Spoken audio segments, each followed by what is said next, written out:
Hi, everyone. Is it on? Yes, it's on. My name is Amal Andraus, and it's a great pleasure for me to introduce Laurinda Spear and Bernardo, Fort-Brescia, founding partners of Arquitectonica tonight. If you thought architects couldn't do it all and still do architecture, then you have not heard of Arquitectonica. Their seminal early work, from the Pink House to the Banco de Credito in Peru or the Atlantis condominium building in Miami, rendered legendary by the opening credits of Miami Vice, the sexy 80s show that exported Miami's resurgent glamour to the world, pushed architecture out of the dogmas of postmodernism at the time towards new explorations of scale, the emergence of bigness, form, tectonic surface, pattern, color, and the rethinking of program, with inspiring lightness, freshness, and of course, humor, an all too rare character of architecture.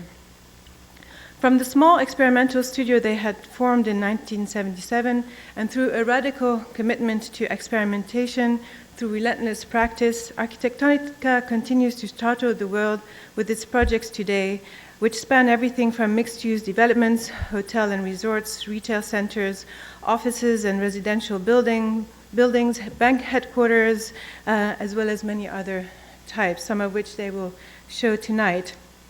Arquitectonica holds 11 offices worldwide, but beyond this ability to continue its commitment to architecture and design exploration through an astonishing production and extended global presence, Arquitectonica can be said to be one of the early pioneers of what we consider today to be the expanded field of architecture.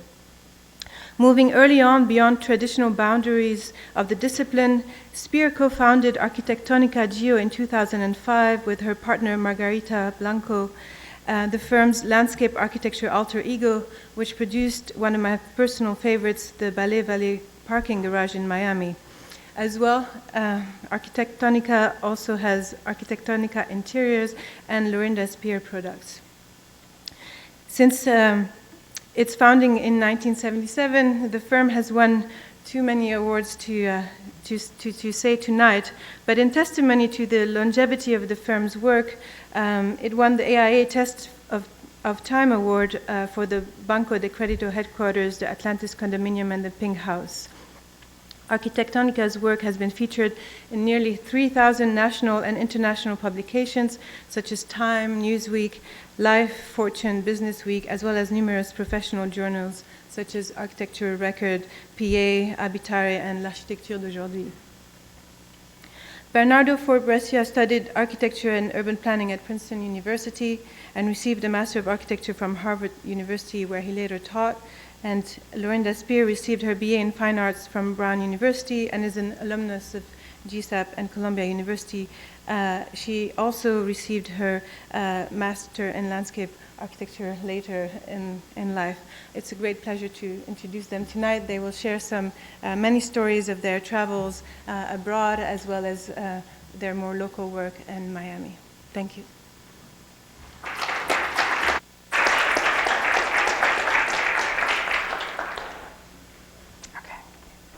Thank you very much for the intro.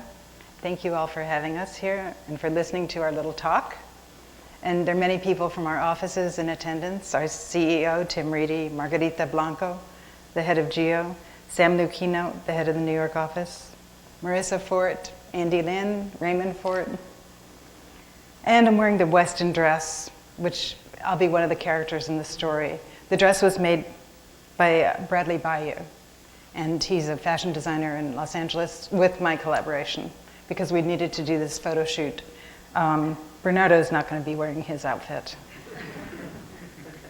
Here's a little shout out to women architects. Evan? Well, I just wanted to show a quick little slide to...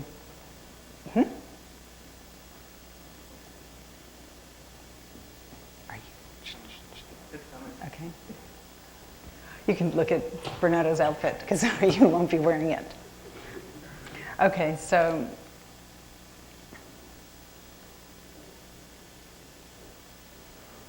do you want to do it from here?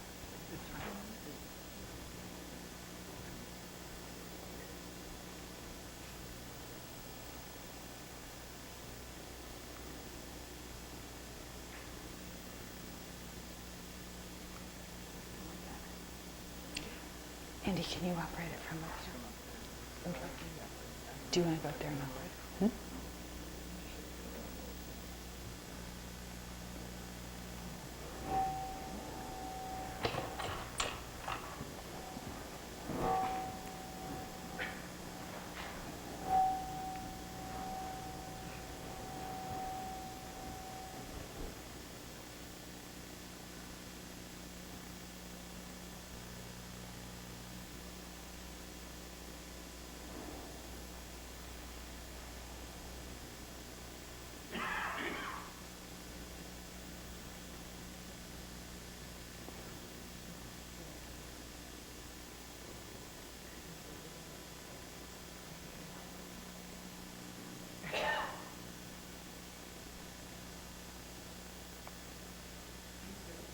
Oh, shout out to women architects, that you can have a family and you can also practice architecture.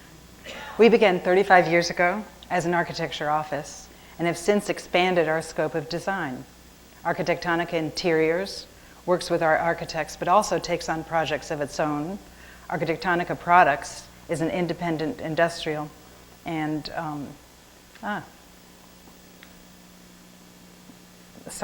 graphic design office, and Arquitectonica Geo is our landscape firm, which lets us design in the built environment without always concentrating on buildings. While our architecture backgrounds made the opening of the products and interiors offices relatively easy, landscape architecture requires a unique skill set and its own license to practice, things we couldn't have gotten without going back to school. So Arquitectonica Geo's office director, Margarita, and I went back to school, even though we both have architecture degrees. Hers from Cornell and mine from here. I'm an alum, as you heard. And eventually we got our master's degrees in landscape architecture. It was an intuitive move on our part because we felt our culture has lost its ability to hear the vibrations of the earth, as our ancestors did. Now, you're not going to become a Navi or a shaman just because you became a landscape architect, but we figured it was a step in the right direction. Opening Arquitectonica Geo was tricky. We share a global network of infrastructure with Arquitectonica and the other offices, but we operate independently. And we try to make this independence clear. That way we're able to work with other architects as well as Arquitectonica. We have 11 offices worldwide, and each is unique in size and organization. These are the Arquitectonica offices: Miami, New York City, Los Angeles, Lima, Sao Paulo, Paris, Hong Kong, Shanghai, Manila, Dubai, and Cambridge. Okay. Tonight we'd like to talk to you about the way we work and how our projects are built. Bernardo will tell you a little later about some of the global projects that we've been working on and his wild travels abroad. But first, I'll tell you a few stories about projects that we've done in the downtown Miami Bayfront area. We've been involved with many projects there over the years, taking us back to the same sites over and over. The sites eventually developed their own little histories in our office, and you'll see 4 of them tonight. But I'll start by telling you about the new office that we just built for ourselves in Miami. We've had an office in Miami for almost 40 years. The first office we had was in a now demolished building on the site of our current office in Coconut Grove. In between, we've had 5 and designed 3 of them. 1 in Coral Gables, 1 in South Beach, and now 1 in Coconut Grove. Our move back to the Grove was a move back to where we started our career. We're a much different office now. We have a stronger interest in the total built environment. This forced us to look in the mirror and ask ourselves how we work, what kind of building we need, and what kind of spaces we enjoy being in. We suspected going into the project that we'd be probably our own worst client, and our premonition came true. We ended up spending a couple of years working on various iterations before the final design was nailed down. Here's the building that we were in long ago. This is one of the first ideas we had for the office, a completely new contemporary building that replaced everything on the site. It was much bigger than we actually needed, and much bigger than what we ended up building.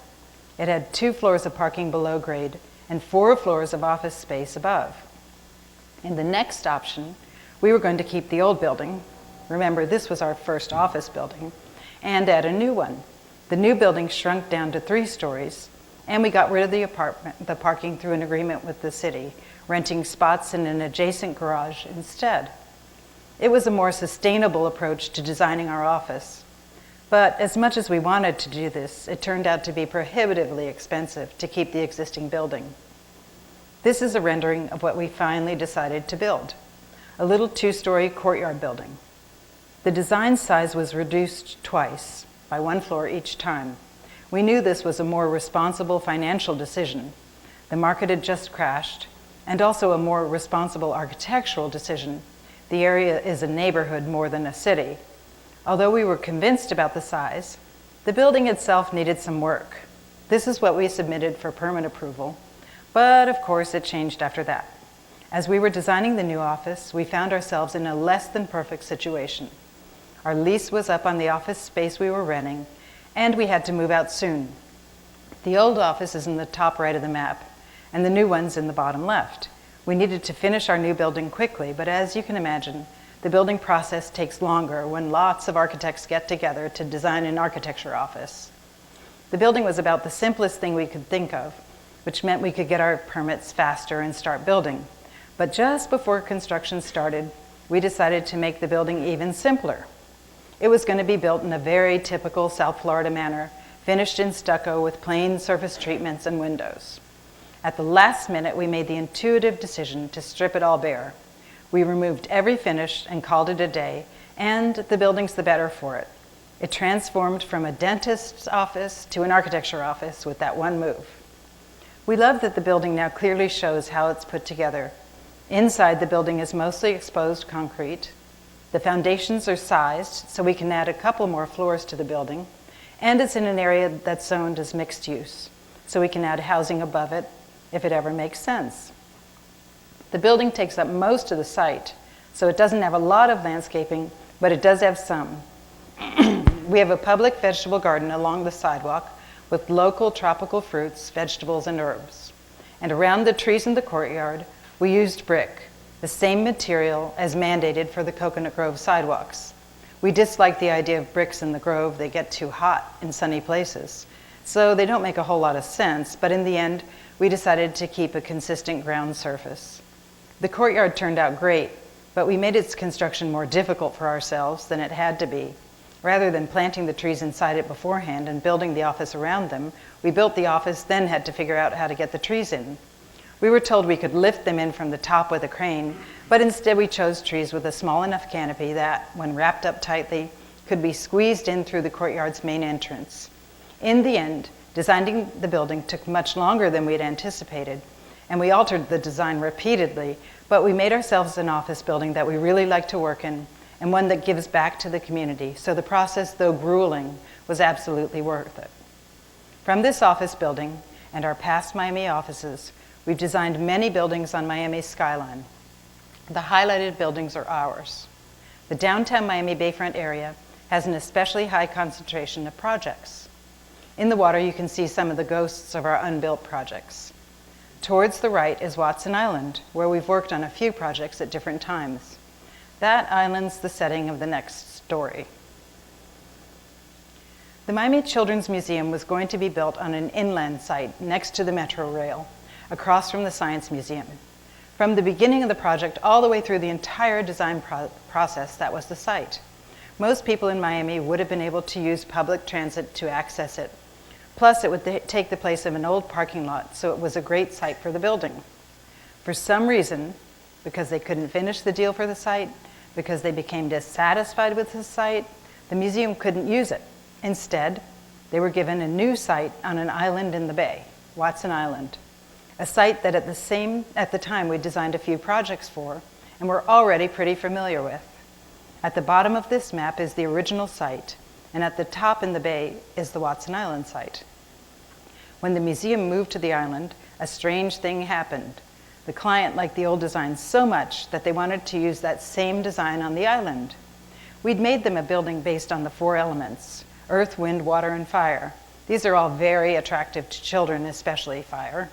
The museum didn't care that the building was designed for a tight urban lot with an entirely different site condition.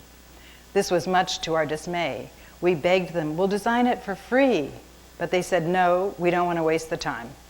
By that time, the building was under construction. We had just finished the Westin down the street from here. While we were designing the building, I was given a piece of, which was the Westin, I was given a piece of advice by a professor of mine here at Columbia, Robert Stern. He told us this is not the time to get tasteful. Apparently, not everyone felt the same way. There was such an outcry about color in Times Square that we answered by doing the Miami Children's Museum in shades of white. So the building is shades of white. Every color you see is in the Sherwin-Williams White Book. Even the grays are white in the White Book. So we knew there'd be no outcry about the color. At least we saved ourselves that headache. It's a nice building right across Government Cut from the cruise terminal. It's fine where it is, but this is a new site for it, and it's still trying to adapt to its new conditions. The building actually gets more attention now than it would have on its old site. Unfortunately, it's extremely difficult to access, even by car. Hopefully, a project we're working on right now, just north of the museum, will ease this problem. Miami-Dade County, in all its wisdom, decided that what they really need, more than anything in the world, is to get trucks out of sight downtown. They hate trucks so much that they're spending $1 billion to build a tunnel underwater to get trucks and passengers and port employees to Dodge Island, the location of Port Miami. In terms of people moving around Miami, we ourselves might rather have gotten everyone onto bikes and public transportation than going under the water to get the trucks out of sight. But in terms of a civil engineering feat, this tunnel is an amazing project. We were asked to make the tunnel entrance a little bit better looking than a typical one. Luckily, we already had a strong relationship with the contractors. We had done projects for them globally. So they called us to improve the aesthetics of the tunnel, for the drivers as they enter, and for the city in general. We had to design the walls of the tunnel that lead into the entrance portals, which are referred to as floodgate housing shields, and are in case of a hurricane, sealing off the tunnel before the water rises. In addition to the portals themselves, which we're designing, they look like entrances to a medieval city or something of that sort. So they had to be iconic in a certain way. It's tough to design something truly iconic for a committee, but these were just approved and we're really happy with them. We hope they'll be a nice company for the museum, which looks pretty lonely out there right now. We've tried to build projects on Watson Island for a long time, but somehow they never happened. Here's a marina and convention center proposed for the site that's now occupied by Jungle Island. And these are 3 proposals for a housing development that was going to accompany a mega yacht marina. And finally, this is a proposal for a terminal for the now defunct Chalk Seaplane Airline, which flew routes back and forth between Miami and the Bahamas. As you can see, the terminal would have become a great partner for the Children's Museum. The ghosts of these projects may still be there with the museum, and maybe we'll have another chance to design something there in the future. As you can see, we have a lot of history, even on a small man-made island like Watson Island. Directly west, facing the island, is the bayfront area of mainland Miami, home to many of Miami's biggest cultural and entertainment buildings. We designed some, but had involvement in many. One of the first buildings we did in this area was the American Airlines Arena, which we finished in 2000. Gloria Estefan performed on its opening night on the eve of the new millennium. We were not the landscape architects of record, but we did direct them strongly, and we did a full plan for the development of the entire site. We designed everything in the building. The interior floor design in the concourse changes color and material as it becomes the outdoor hardscape. For us, this was a breakthrough in thinking about continuity of materials across the site, and about how the inside and outside of a building that's normally very insular can relate to each other. In that sense, it's very successful. It's one of the few arenas with glazed walls that allow you to look out from inside. This arena was one of the first major arenas in the world to be LEED certified.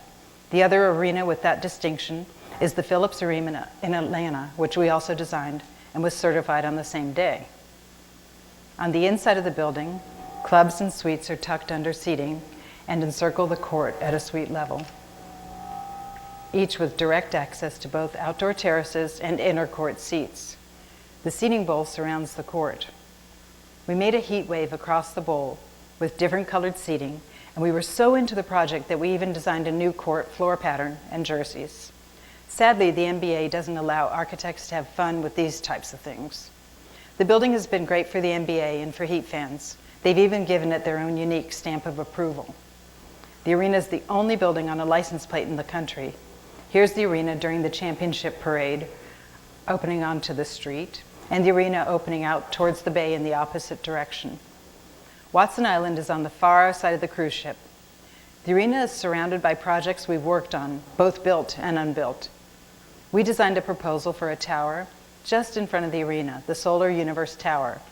It may or may not get built, but it's letting us work out some ideas that started a few years ago, which I'll talk about later, and will illustrate with a project in Spain. 2 residential towers that we designed stand behind the arena, the Marina Blue on the far left and the Marquee on the right. Our buildings often interact with each other. Here you can see the Marina Blue, then under construction, cheering on the Heat as they played next door in the arena, an Arquitectonica building talking to another Arquitectonica building. We were shortlisted as one of 3 architects for the Performing Arts Center competition on a site just north of this one, but in the end it went to someone else. We were going to try really hard to convince FDOT that they could reroute Biscayne Boulevard, and that piece of road could become the plaza in between the 2 parts of the Performing Arts Center. We didn't think there was any problem with that idea. There was going to be no way for them to stop us, but we were dead wrong. The selected architect tried to do the exact same thing after he won the competition, and they wouldn't let him. I guess we would have had our hands full if we'd won that one. Soon enough, though, we would get to do our Performing Arts Center in Miami. We were asked to design the South Dade Cultural Arts Center on a site south of downtown, even farther south than our office. The main building is formed by 2 sides coming together, the dichotomy of tragedy and comedy, as we saw it, though a popular read of this is 2 clapping hands, which was not our design intention, but it does show that the community embraces the building.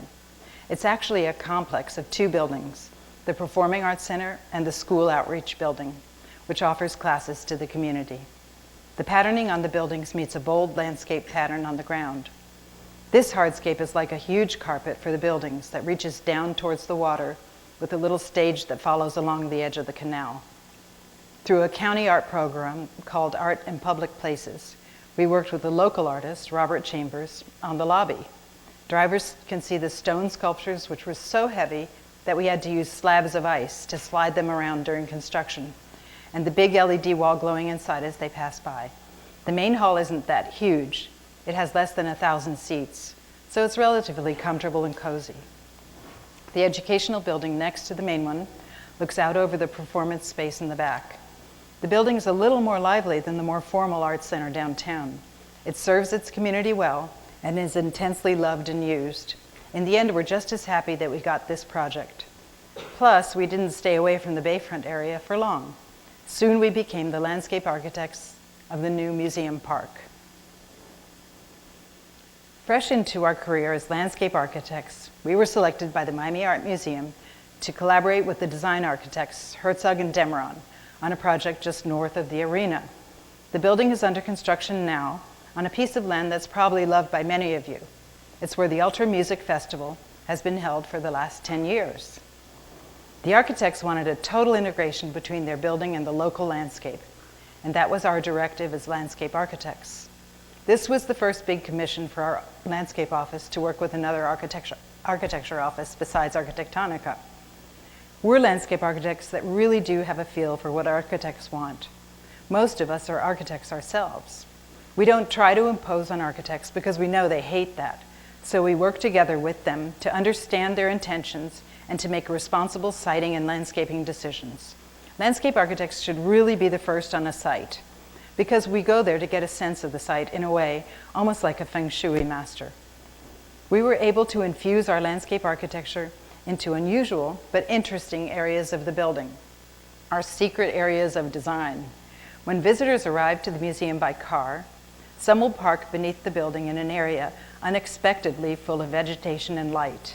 And when they walk into the museum, they'll be walking under huge 30-foot hanging gardens. These will be suspended from the roof canopy and will hover above the raised deck. We were inspired by vertical agriculture at Epcot and wanted to use this concept in the building. But in Miami, we have to contend with challenging building codes intended to protect against hurricanes. We worked with Herzog and de Meuron's artistic consultant, Patrick Blanc, the plant designer, who had just finished a planted wall for them in Spain. We built a mock-up on the exact site, and someone from our office tended to it every day, his own personal vertical garden. Together with Patrick, we finalized a planting tube that works. The irrigation system is similar to those used in fish tanks. In this case, the tubes have a basin at the bottom to catch the water as it drips down and cycle it back to the top. Clusters of these hanging gardens will surround the gallery boxes, spaced so that people can walk around them or pass between them. The gardens will hang above and the trees will grow up through openings in the deck, hinting that something is beneath. We knew that that something couldn't be a standard parking lot. Both Herzog and de Meuron and our office have experience with creative parking garages in Miami. Herzog's on Lincoln Road is a fantastic building, and we did Ballet Valet about 20 years ago, which used planted walls to hide the cars and filter the air. But we wanted to try something new here. Along the edge of the parking, where the berms rise to meet the ground, we've covered what would have been a concrete wall with planting, so even under the building you're surrounded by plants instead of concrete and paving. The ground is covered with permeable gravel, so drainage isn't much of an issue as it usually is. We had to argue to use gravel instead of asphalt, but we really wanted to use crushed shells. However, there were no takers for that.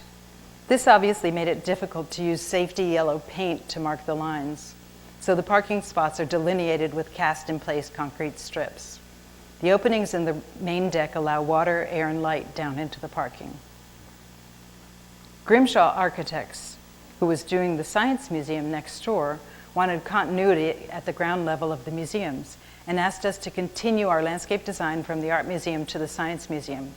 We pulled the deck across with a DNA sequence pattern and filled parts of the site with vegetation. They didn't want a permeable parking surface underneath, but like in the Art Museum, we used planting to cover the walls that sloped down beneath the building. Happy with our work together, they also asked us to do their living architecture exhibit designs, which is all native Florida plants representing different coastline conditions. This gave us the chance to pull vegetation that used to be native to the site back into the buildings. And since we couldn't go below both, we found another secret area on the rooftop, which will eventually be planted with edible plants for visitors to pick from. As you can see, we managed to accomplish a lot with the architects on Museum Park. And now 2 more great civic buildings will be added to the bayfront, along with a big park in front of it.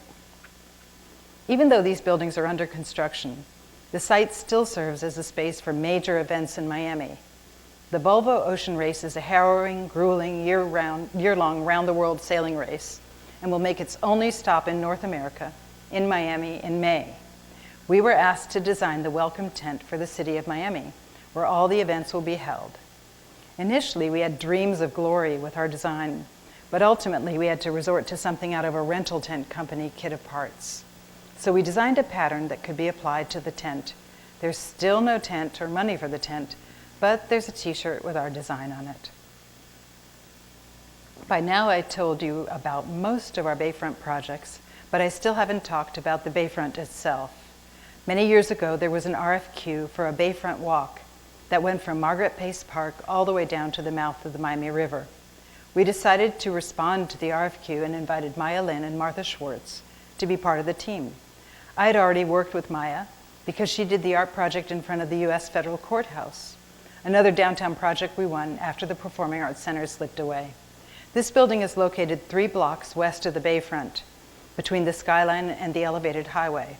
One of the first things we were told about the site was that 2 lots were being united into one, which meant a road was being closed off. However, trucks still had to be able to access water lines below, so the building was split in 2 up to 40 feet high. Also, security was a huge issue here, even more so since this was right after 9/11. The building ended up being one of the first federal courthouses designed with the 100-foot standoff distance all around, now mandated after terrorist attacks. This even impacted Maya's design. She was doing her art piece with a federal program called Art and Architecture, and she always wanted higher waves of grass, but the client always fought back wanting flatter waves so that snipers couldn't hide between them. We were hoping to wrap the site with an intensely landscaped tropical garden with mangoes and bananas and avocados.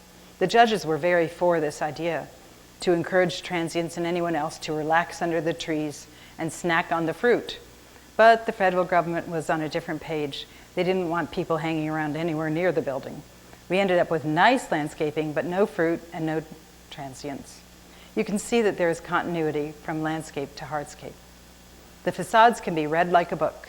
From the outside, you can see where the courtrooms are, where the judges' offices are, where the marshal floors are. There's even a shooting range in one of the marshal floors. In the middle of the building, over the arcade that bisects the building, is a central mixer, a blue glass cone that floats over the cafeteria. As the project was being designed during a time when Miami's downtown was not the safest place, the judges wanted the cafeteria to be the most secure place for a meal that you could find in town. You have to go through security just to eat lunch. Courthouses are built almost as three separate buildings, one for the public, one for the judges, and one for the prisoners. This is the public jury entrance. The prisoners don't even have a real entrance. They use an underground tunnel that's connected to the jail next door. As a courthouse, this building is very advanced. We tried hard to spice up the typical courtroom floor plan, which turned out in the end to be exactly the same as the ones used in the 1700s, as the judges insisted on using the conventional layout. We spent so much time discussing the floor and the furniture and the relationships between jury and witnesses and everyone else that no one mentioned or thought about the ceiling. So we snuck in this very cool origami folded ceiling, which in fact does improve the acoustics of the spaces and also just livens them up. Another secret area of design that wasn't very secret anymore after the building was built and the judges saw their ceilings for the first time. They were surprised but delighted with it. So this was the project we did with Maya. We've known Martha for years, and we've collaborated on a bunch of projects since both of our practices started. Martha even got her first commission from us. Most recently, she worked with us on the landscape design for the Cosmopolitan Casino in Las Vegas. But back to the story. The Museum Park Bayfront project that we combined forces for never even reached the design stage, but it felt good to join up and agree to work together. It was also great to know that there was a movement afoot to link the entire bayfront to create a usable public space fronting the water, a rare luxury in Miami. Too bad no one has had the money or the vision to attempt such a grand project. Until now, maybe. We have a client, a man in charge of an Asian conglomerate, who has come from designing very big, very successful resorts in Asia. And he asked us to design a large development in Miami. He understands that for his project to succeed, the city has to be healthy. So he wants to be sure that his project contributes to its vibrancy, both economically and urbanistically. One of the most important improvements the project would make to the city is the water line, a connected strip from the Miami River all the way up to his site. Essentially the same project we wanted to do with Maya and Martha. We didn't hold back with our ideas for the water line. New islands sit along the waterfront, some designed as marinas, some clubs with pools, and others landscaped with native vegetation. But all of it together becomes a very interesting, lively, and walkable part of the city. Most importantly, it would restore the waterfront, which the people of Miami don't have access to on a daily basis. Somehow the waterfront has gotten walled off for most of the people most of the time, so we're trying to give it back to the public. We're proposing a design that will let everyone experience the bay in some very unique ways. This project is still evolving. We can only hope for the best right now. It'd be great for the city and the people of Miami, and it would link a group of our projects nicely. Here you can see where the water line would pass in front of the art museum, and here's a view from the highway, looking south towards the art museum and the arena, with our buildings in the back. You've seen the projects we've done along the bay, and you've seen to varying degrees how our office strives for total integration of landscape and architecture. The first time this idea was at the foreground of our work, and the first time we had the opportunity to test it on a large scale, was for a tower competition in Seville, Spain. We aren't able to work as architects and landscape architects for every project, but we're excited when we can. A few years ago, a merger of Spanish savings banks created a single huge bank, Caja Sol, They wanted to build the Puerto Triana Tower, their headquarters along the Guadalquivir River in Seville. They wanted this tower to be the tallest in Andalusia, which wouldn't have been hard. The second tallest would be 175 feet shorter. We were one of 5 offices invited to the tower competition, and we worked together on this project with our Cambridge office. Towers have become a kind of symbol of a new global architecture, but we wanted to create one that would respond very clearly to local conditions. The design of the tower reflects the local landscape and flamenco culture and merges with the park it sits on. It even reaches across the river to the adjacent site. We were very enthusiastic about the proposal. We thought it would be a great addition to the city, and the people of Seville felt the same way. Up against another architect's design, Los Sevillanos voted that they wanted our proposal to be the built design. We like this one, they said. And now Bernardo will finish the story of Puerto Triana and tell a few more stories of his own.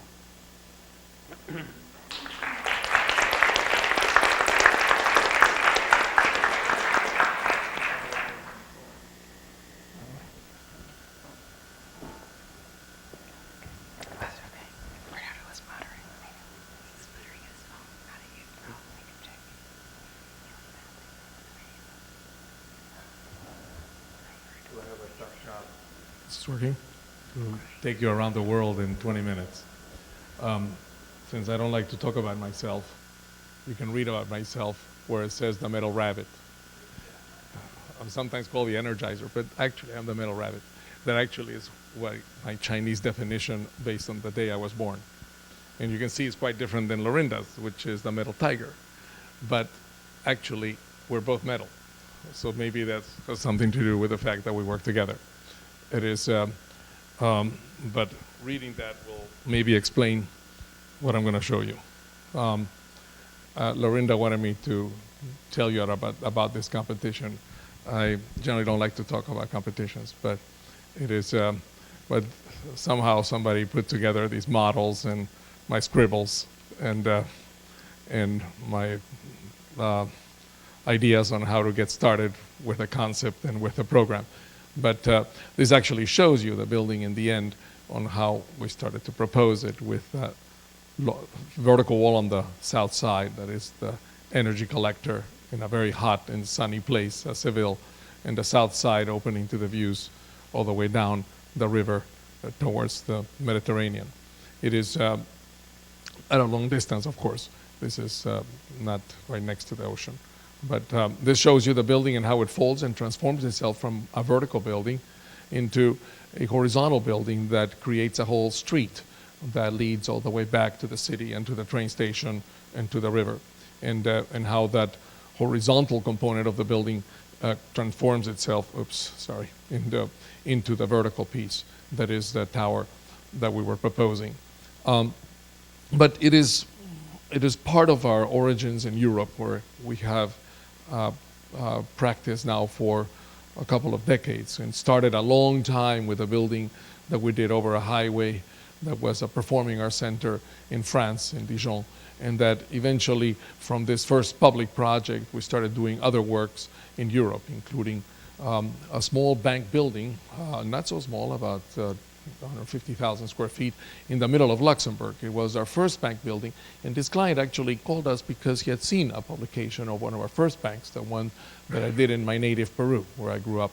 And this now, more recently, we just did an expansion to the bank, and this is the new building from that is rising. This is, clients become friends, and you spend a lot of time. Architect is like the psychiatrist, they got to tell you everything about the company, about how they run it and how they think, and eventually why they do that. And and that is how our practice in the corporate world in Europe progressed. And eventually there's a series of competitions in the whole new financial and sort of digital neighborhood of Paris.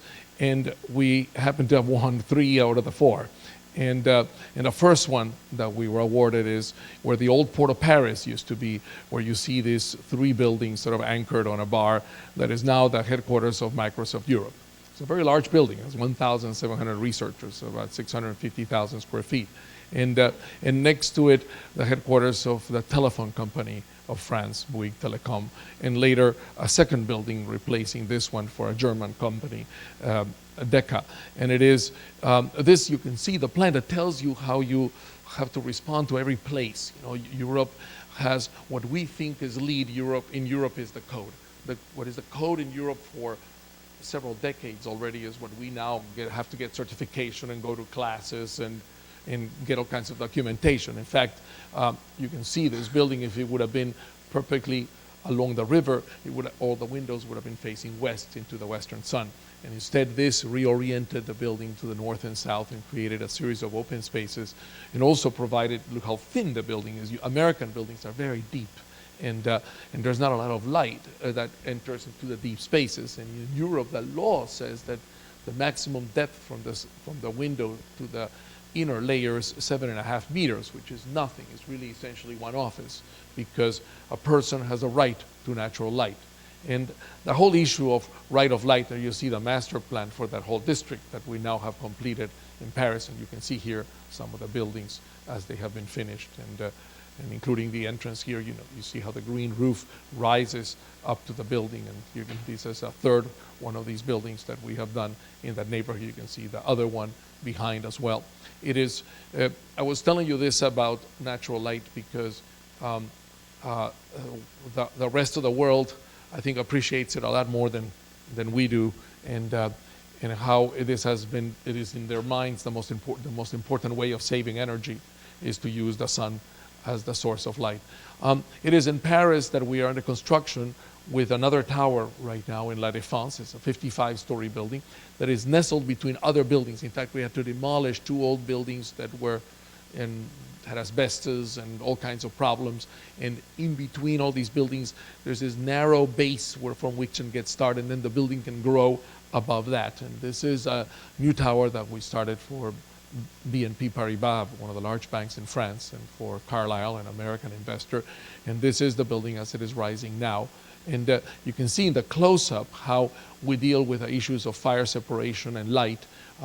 There's a series of glass louvers that are fritted that are forward of a catwalk that actually serves as a horizontal surface that separates one floor to another. And that allows you, because of the distance that is required to separate them, allows you to bring glass floor to ceiling, as you can see here, and protect you with a second layer that provides a microclimate between the skin, the inner and outer skins, and where the building will then rise from within the neighborhood that you see around. And here you can see it and in place. And in contrast, is not everything is high-rise. France, since our office was there, and it's another one of my languages, since my dad was from there, we started working in other places in France, and this is in Marseille, where you see the influence of our landscape group and the green roof that forms that park on the top, and the courtyard where the dining area is, where this is a theater complex with shops and restaurants leading to the theaters.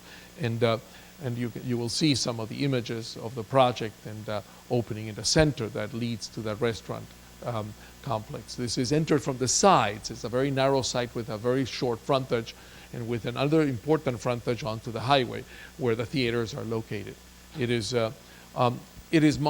down the street from Marseille and Monaco. We're doing also a project for the Prince, which includes social housing and 3 schools, an elementary, middle, and upper school, and his offices, and a high-rise residential building that actually funds everything else.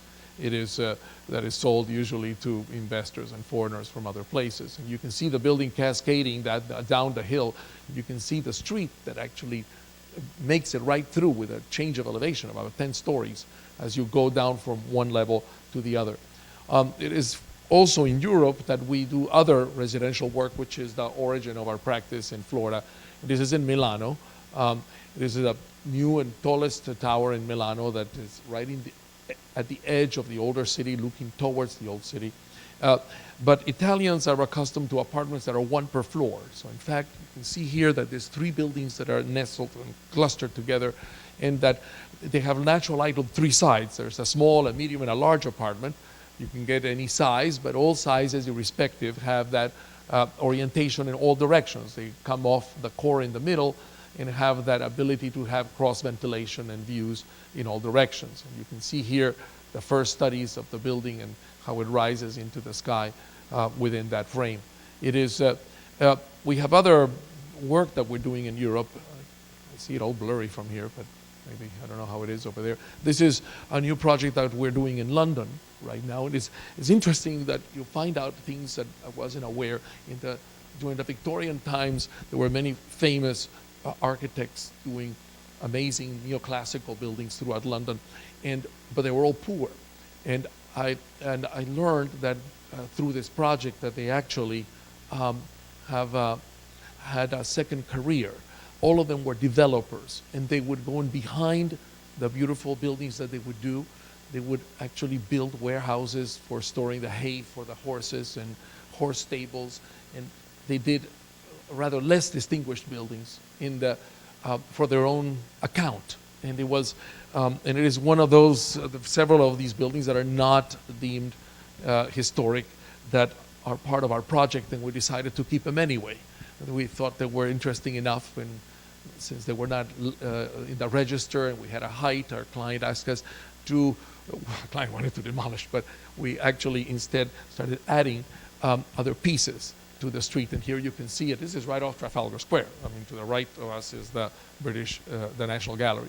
And where we added the additional pieces that make the new construction and left the vestiges, the archaeology of these other buildings that were, I guess, architects have always struggled in their careers, and this was the second life of two of the famous architects of the time that where they were sort of developing less distinguished buildings. And to finish Europe, I take you through what is one of the more complex projects that were involved. This is in the Czech Republic, where the trains for the TGV from Paris is going to be coming into the city, into the station that we're working on. And the station, in fact, is all of this, plus these hotels and so forth that you see here, because stations are now more than just stations, just like airports are not just airports. There are shopping centers, there's restaurants, there's spas, there's everything in these stations, and because they capitalize on the traffic of people on their way somewhere. And in fact, it is the same thing now for what is an airport for us is a train station for Europe. And you can see here how the project moves towards the river aggressively. You see this series of other pieces of the building that are competing with the speed of the train and create the parts that eventually start cutting off to create a series of terraces that overlook, that extend from the restaurants overlooking the river. It's the only frontage that the building has of value is the river. The sides are still industrial and undeveloped, although the master plan calls for a much larger development. You see the hotel off to one side, the train zooming through, and then the rest of the building as well zooming through. Trains are very much part of our practice, and when we started working in Prague, it's because the client had heard of this project in Hong Kong. It was our first project in Asia. We had done, you never know what project is going to lead into something, and we had something else, and we had done much to our shock, but we accepted in our hunger this enormous outlet mall in the outskirts of Miami, this 3.5 million square foot outlet mall that became the outlet mall and the model for these kind of malls. We did it all out of Butler buildings, and we tried to do the best we could, and it turned out to be extremely successful. This Hong Kong developer had heard about it and called us, and he called us the wild card. He had done a competition with 6 architects, and somebody told him, try those people down there, maybe they'll come up with something. Well, in fact, we won the competition. We were with the kids traveling to Japan on a lecture tour, and we then went down to Hong Kong because we were in the neighborhood to present the project. And then the kids were screaming outside while we were trying to present and win this contract. And in fact, we did. And this is the Kowloon Stone Station. This actually is a train that arrives through this tunnel, the Lions Head Tunnel from China into Hong Kong. And here goes right through, you see the glass, the MTR in Hong Kong, that is the train that goes all around the city and all the way to the airport. So this is a huge interchange. There are 30,000 passengers per hour on this location, changing from trains to buses to taxis, from one train to another. It was in a very tight site, constrained on the height because the Kai Tak Airport that was still in operation, and the planes landed right on top of this building in Kowloon. And it is, and one of the challenges were, what do we do? There's, the study indicated we needed 70 escalators, and the client thought that the studies didn't know what they were talking about, and that we needed 90 escalators. So what do you do when you have 90 escalators going through 7 levels? And we decided the escalators have a very important part, so we hung them in between the pieces of the building, and the big boxes, we turned them into these cubes that became the light fixtures into the space, and we made them mirrored, and so that all you would see is the people crossing. In fact, to take this picture, we had to wait for the time when there were not a lot of people, because when you go there, this is packed with people. There's 1.4 million square feet of shops and restaurants and everything imaginable that are transferring through this place. It's a very, very busy place. And it was our first retail center in Hong Kong that looked out to the city. Even the ice rink came all the way to the edge and looked out onto the city and brought natural light all the way in, including you could feel the wheels of the plane right above you. This is one of more recent projects we're doing for the same client. Since then, in Asia, with that client, the owners of Cathay Pacific Airlines, we have done projects all over Asia. We just finished another major project in Guangzhou. We're working in Beijing and Shanghai. We've done multiple projects in Hong Kong for them. Office buildings like this one, also on the Kowloon side. And it is thanks to them that in China, we started doing work a long time ago. I went first to China, went to China for July 4th in Guangzhou. It was the hottest and most humid day of my life at a celebration at the American ambassador's villa on the river. And then not too long later, 6 months later, I was in Beijing in the most freezing weather I've ever experienced at the factory for the uniforms for the military there. And I think I now notice that nobody told me that they brought that out of me. They gave me one of these Red Army jackets to wear while I was in Beijing, because I forgot to bring winter clothes. It was I'm from Miami, you know. But but this is the Shanghai shipyards, and we started working on the shipyards a while back when it was still shipyards to build a new building, and Shanghai was booming, and every building had some kind of shape that was competing with the other one, and our client wanted us to compete even more, and we told them, maybe we don't want to compete. Maybe instead of doing shape, what if with the shape of the building, what if we do the void as the shape instead of the building itself? What if we do something very minimalist instead of doing something that is so expressive? Maybe the most important building will be the building that is really simple and doesn't try to outdo the other, which you see at a distance behind us. We are the gateway to the Pudong, and you see right through like a frame where you see the two curves that sort of rise from where the ships used to be, almost reflected into that void space. And now the building is completed, and it is one side is the headquarters of the Agricultural Bank of China, the second largest, and the one on the right is the Construction Bank of China. They wanted to outdo each other, and I finally salomonically told them, you'll be identical, and don't worry, nobody will outdo you. And this is what happened. It is often that you have to deal with clients' interests in mythology in Asia, and often the dragon is considered the most lucky, powerful, strong, and fortunate, in the sense of fortune and money, symbol. And the two dragons playing with each other, and notice they're not symmetrical, they're not same color, they're not in the same position, they're flirting with each other. And this, in fact, is a symbol of Saigon. And in fact, it is the two dragons reappears in many places. Now, not always are we asked or implied in the conversation that it would be very fortunate if you did something that has to do with this.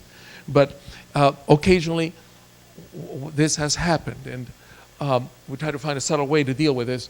And this is our new project in Saigon, in front of the Liberation Square.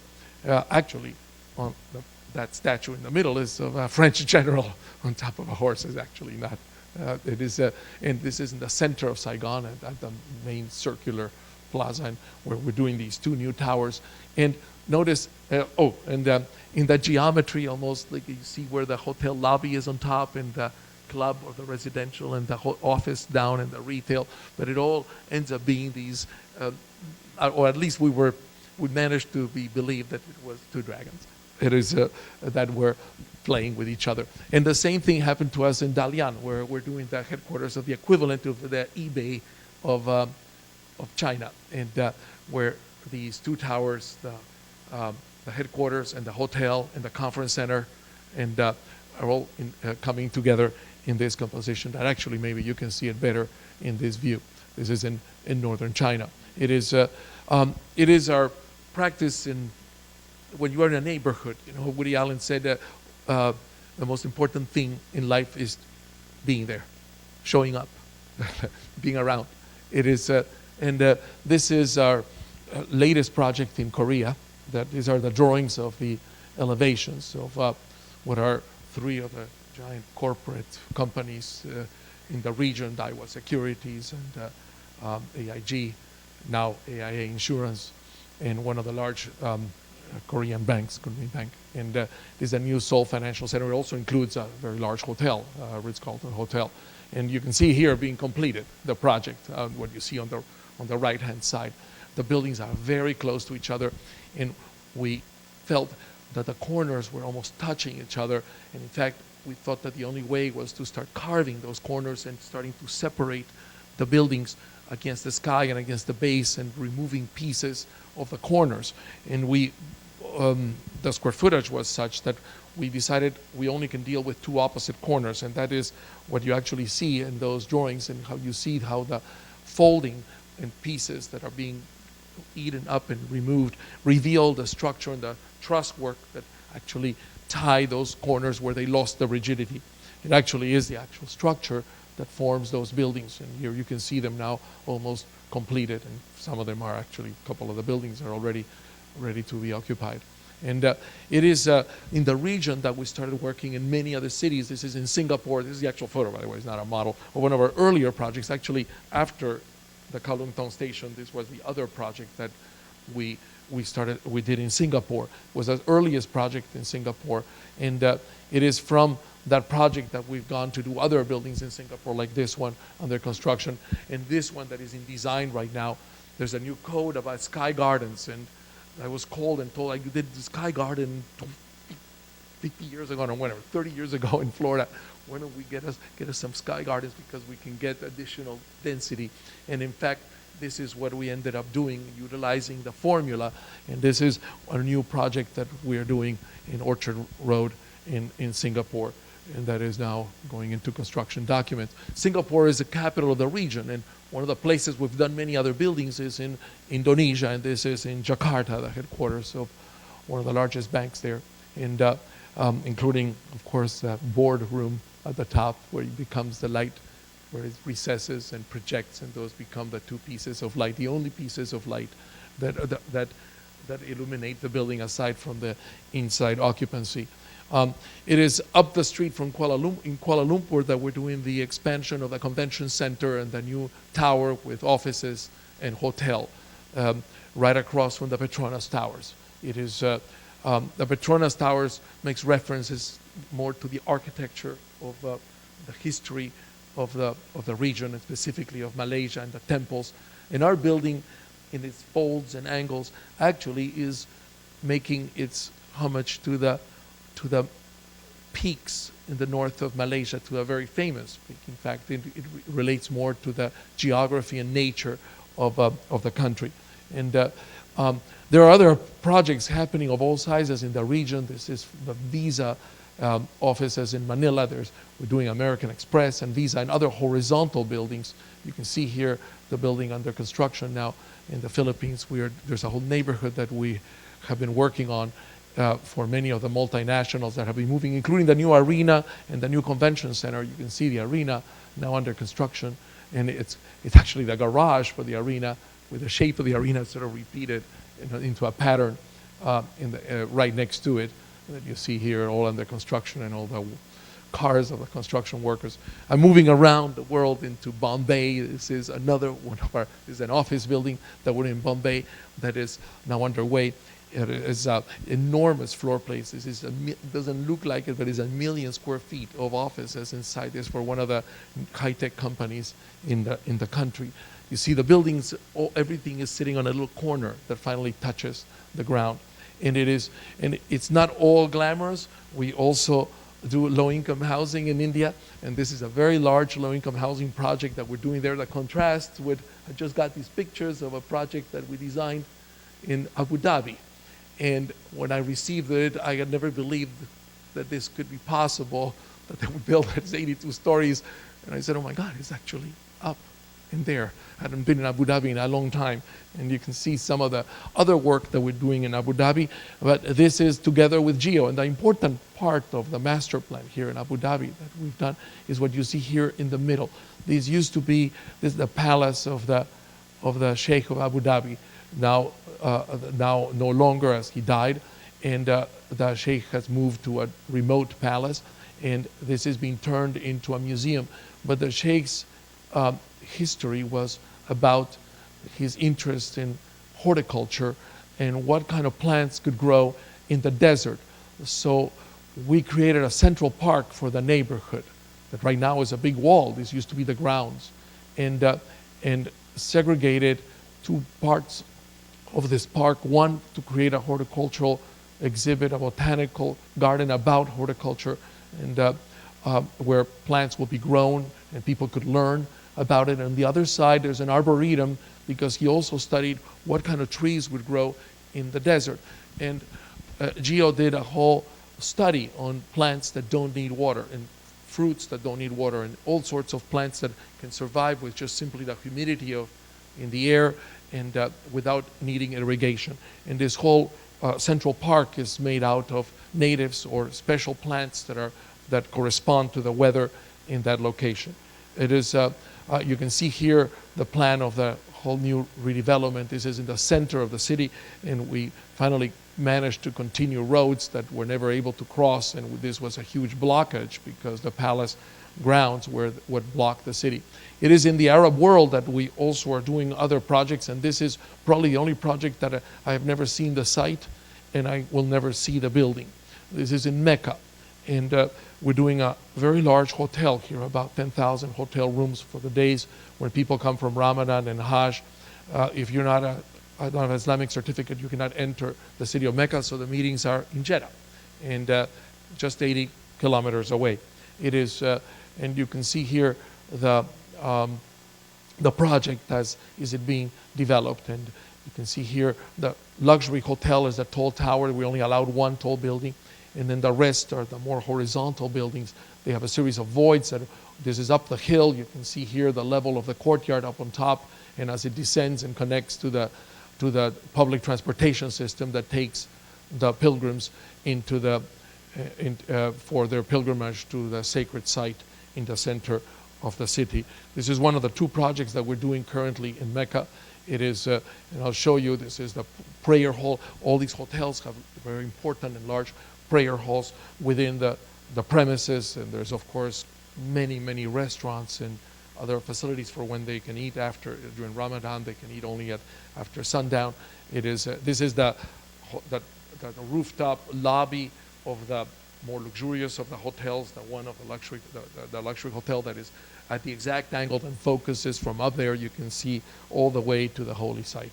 It is, I take you back to my roots now, to Latin America, where I grew up and where we've done many projects, and in more recent, the last couple of years, with the whole resurgence of Latin America as a place of growth and new wealth. There are many new projects happening. This is in Rio de Janeiro, and this is the old airport of Rio de Janeiro, where our client, the largest mining company in Brazil, the 2nd largest in the world, has this site so that they can park all their planes here and take off to go visit all the mines in Brazil.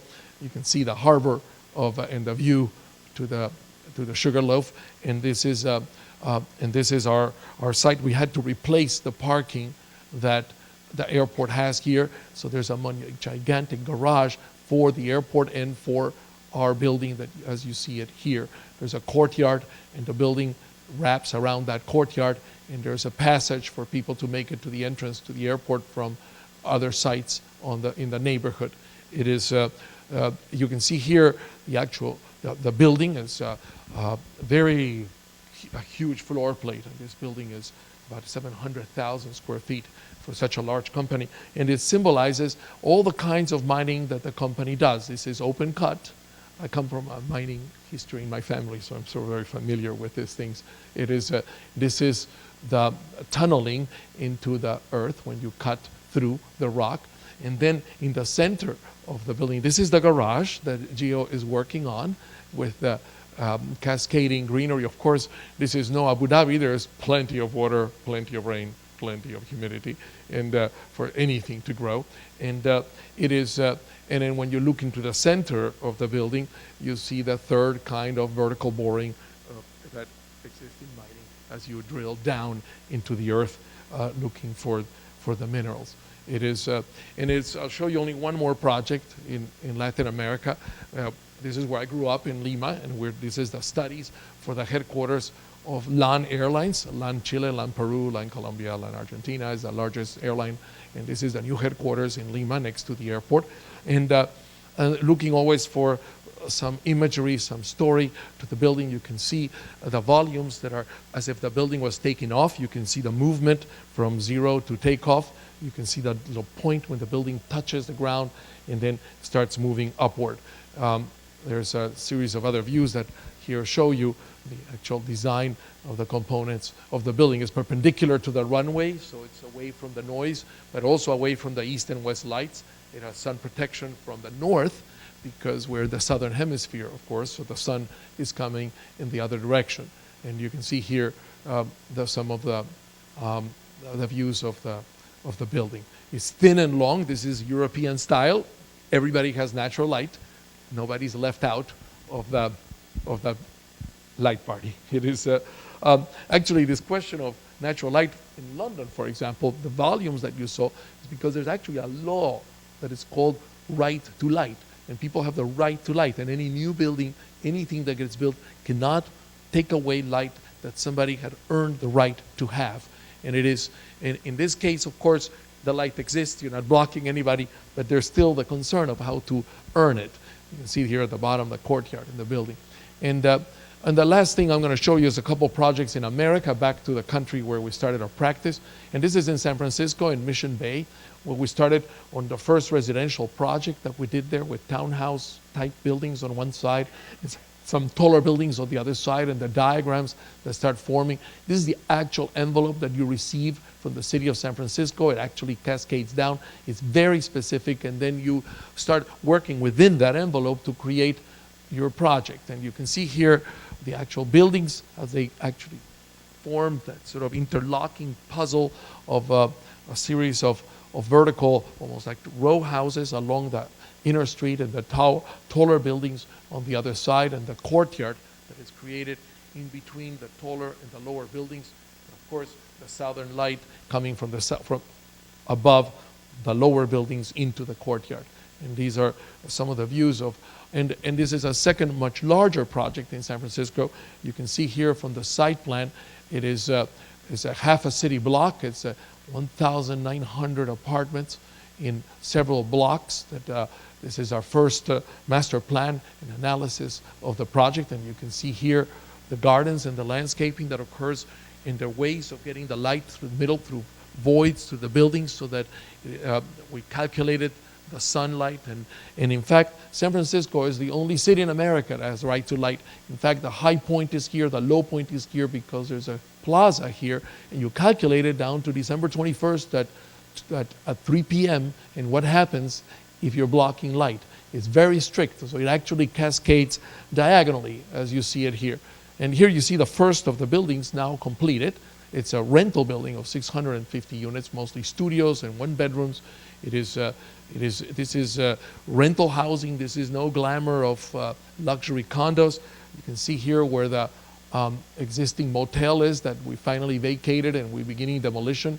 We're under construction of a second building here, and we are in working drawings on a third one, and we're doing schematic design on a fourth one along Market Street. This is Market and Mission, one of the two important avenues. And just down the street in Los Angeles, next to the museum, this is another one of those rental buildings, and I show you because not everything is like luxury, big, and corporate. This is a very simple rental building that we're doing for related companies with a restaurant and the lobby, and you see how the building erodes at the base and becomes more regular in the middle, and starts opening up again when you get to the swimming pool and roof deck on the top, where people can go to the top floor. And you can see here is next to the museum that Miller Scofidio is building right here at the base. The building opens up, responding to that arrival point to the museum. As you see at the base, of course, this is something from the 80s, I think, or 90s. It is next to us, a lot bigger, bulkier. And it is California where we do other work, that it is public work. This is the new campus of the Los Angeles Community College. We've done the theater and art museum and recital buildings for music and for ballet and sculpture and pottery. And you can see here the entrance to the campus, and now and leading up to the buildings that they open up. These are mostly solid spaces. These are the pre-function spaces leading to the theaters. There's a series of theaters and museums and internal spaces for performance that are part of that of the new college campus. This is the recently completed images. It is university work that continue to do in Miami. This is in our hometown, the new Center for International Studies at Florida International University, and it includes an auditorium. You see here phase one. There's a second phase, a very large auditorium that you see here as part of the cantilever. These are the actual steps and the entrance, and of course these are the classroom and faculty offices on that side. And where you see the opening here is the actual cafeteria that opens into the park, in Lake on the side. And I'll take you through some of the images of this building, and you actually can walk under that cantilever. I couldn't fit the building on the site, and this is where actually we ended up lifting it, as you see, and it's part of the expression of the use inside, but also allows the pathway to make it without getting into the water. And Gio designed this green roof that is on top of everything you saw, that you see it from the taller buildings on the campus. You remember, low buildings have a fifth facade that is seen from taller buildings. And you can see here how the windows that begin very small at the base, where we have the laboratories, the language laboratories and video presentations, that and slowly starts opening up as you go into the classrooms and faculty offices. This is the new student center for the University of Miami at the center lake of the university, with their Rathskeller courtyard here, and I'll show you. These are the early drawings. I noticed we already broke ground on the building. This moved rather quickly. Some donor gave us a lot of money for it. And there's a big ballroom for alumni affairs on top, and all the university clubs and facilities are inside this building. And all the student facilities and student clubs and student organizations are within the building. And the last thing I'm going to show you is how clients inform us. One never knows where we are going to end up. This is a new project we're doing in Miami, probably one of the largest projects in America today. Is 5.3 million square feet, is 1, 2, 3, and 4 blocks, and we just added this block. So, and this is a project that includes everything. There's a medical building and a high-tech building here for offices. There's residential towers. There's a hotel, and there's another office building here, and all interconnected by a street that is open air. So you wonder, what is this that looks like glass, but it really isn't? Well, in fact, it is what we call the climate ribbon. It has the internal street of shops that lead all the way through to the river, with this sort of fishnet on the roof. But in fact, the details are much more complex than this, but it actually collects water a lot of water for the entire project. It generates energy, and the most important thing is catches the breezes, the prevailing breezes. We actually did a wind tunnel analysis with smoke. It actually channels them through and drops the temperature and the humidity inside the space naturally by capturing the breezes and funneling them, letting them out at certain points. And a whole analysis was done with our engineers in order to accomplish this and use essentially natural air conditioning the way the Persians did it many, many centuries ago. You can see here the internal street. That it's a very urban project. It hugs the blocks right edge to edge. And, And you can see here from these, this is just a massing study. All the parking is below grade. We're right now in the process of freezing the earth. We're going to freeze those 4 blocks, take the earth in chunks, in solid chunks, so that we don't have to de-water, build the envelope of the parking, and then put the parking, save millions of dollars in concrete that is unnecessary, or for that matter, sending divers to put the foundations, and then completing the structure and then defreezing the site. It is, in fact, I've learned so much about these new things that are happening in the world as a result of this project. And you can see here the organization of the different buildings, and you can see it here from one of the important corners of the city. We're building a whole new train station for the people mover, a station that really didn't even exist. In the project, you can see here the project as it is starting to evolve, and the shops that open directly out to the street, the bridges that connect the upper levels all the way through, so you can go from the people mover station from one block to another and flow over what is pretty heavy traffic in this neighborhood. It is, and this is our latest project in our hometown. This is a new metro station. The roof, that giant roof, becomes a new station for the train, and it takes you up to the level 3, which is where the station is. Of course, we have elevated trains there, not like here, because the water table in Miami, and particularly in this location, is about 3 feet below grade. And it's like you were in the Everglades in a swamp. You can see here some of the views of the inside and the roof above. And I can't advance because I ended. Thank you very much.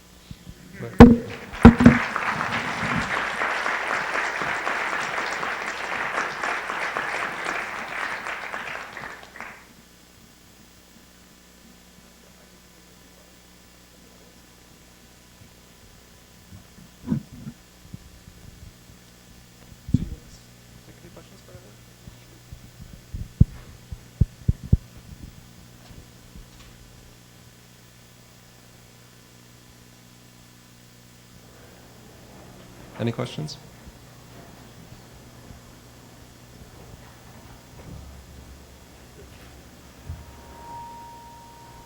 Your last project in Miami, does it use a slurry wall to keep out the water? No. No, it actually sinks tubes, like in a refrigerator, essentially. It freezes the edge and it starts freezing to the middle. And in fact, it is very easy to freeze the earth up to 30, cool it to 32 degrees.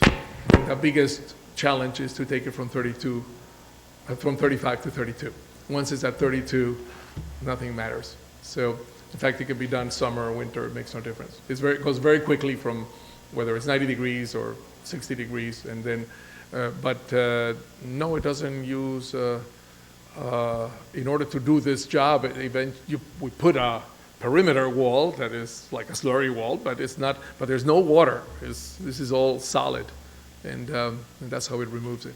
Then it inserts the perimeter sheathing and waterproofing, and normally there's a huge mat for uplifting in something like this, but there's no. The mat is very shallow.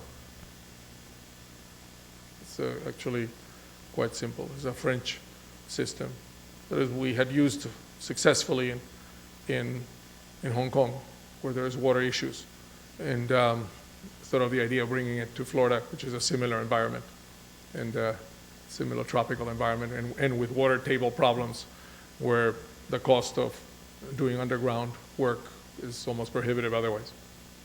And we're doing it now in 3 different projects in Florida. I didn't show all the projects, you know. So But it's now being used for the first time in multiple projects. I'm not that technical expert to explain more details on this.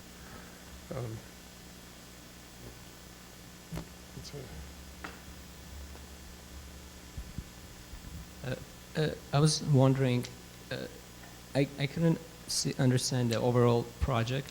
I was wondering, is your every other building somehow benefit from the previous one? Do you learn somehow?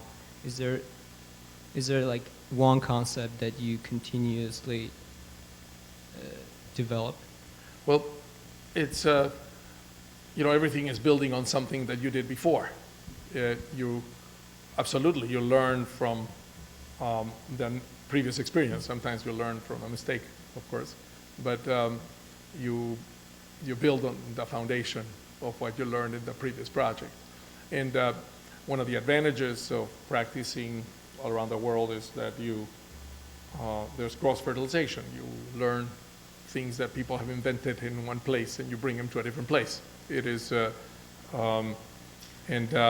you also learn that you can't be universal either, because there are certain particular interests or cultures that demand certain aspects of whether it's imagery or comfort or customs of how people live. There's so much that you can change of how people are accustomed to living, yet there's a certain amount that you can't. It's not 100%, but you can bring new ideas from one place to another. But yeah, projects build from one to the next, and you learn from others as well, what other people are doing, not just about yourself.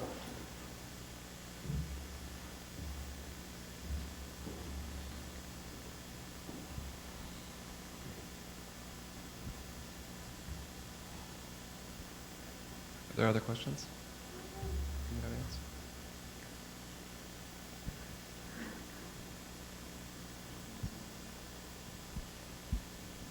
I think you described a project in Abu Dhabi, and I have a kind of a general question. In Dubai, they have no sewer system. They have no sewers in Dubai. And I wondered how project planning, in their case, could be omitted from the overall scheme of things, or is it just individual projects that are not interconnected into an infrastructure? Actually, our project is large enough that we have our own treatment plant. And in the master plan, there's a whole area where you have our own water, sewer, everything. And we have a central plant for electricity. Everything is in one entity. But Abu Dhabi is really not as seriously, I think Abu Dhabi does have utilities. The city that doesn't have any utilities, surprisingly enough, is the wealthiest country in the world, and that is Jeddah. I once was in Jeddah and went to see site with a client. And the site was large, and we suggested that maybe there's an opportunity to do an open space in the middle and open up the site. It was this very dense development, and maybe we could do a park. And our landscape architects were saying we could do a fantastic park here. We looked at the topography. It's very easy to accomplish this. And our client told us that it wasn't possible. You can't even think of doing that. He told us because the entire earth in Jeddah is full of E. coli. And I asked, how could it be? We asked, what do you mean E. coli? He said, well, because we don't have a sewer system. There's only sewer in Riyadh, because that's where the royal family lives. And, but we don't have here in Jeddah any sewer system. And in fact, you see all these trucks going around. These are the cisterns that come pumping to pump from your septic tanks and holding tanks. The sewer is taken to a reservoir. And a few years ago, the reservoir broke and it flooded the city, so we have E. coli everywhere. And it is, so you can't touch the ground. We wouldn't let children play in those on the ground. It would just not be safe. And I think you're referring to Jeddah because it's such a major city, and it's a very wealthy city because of the oil money of Saudi Arabia, but it doesn't have, it's one of the largest cities in the world without sewer. It is really surprising. In fact, I went later to a site on the Red Sea to visit a site, and we traveled in a four-wheeler up and down the desert along the coast, and the water, it was beautiful with the red corals started turning yellow and then green and brown and black. And then we saw this huge pipe coming out into the Red Sea, the beautiful Red Sea, and all the corals that were dead. And it was probably just in case so the reservoir doesn't break again. Probably we were guessing, huh? I'm not saying that, but it was really shocking. So project canceled. No resort on the Red Sea. Our client was totally freaked out about this. So, but your observation about the region and the lack of infrastructure is correct, because, and it's sort of contradictory, because they're poorer countries with very good infrastructure. Yeah. So it's true.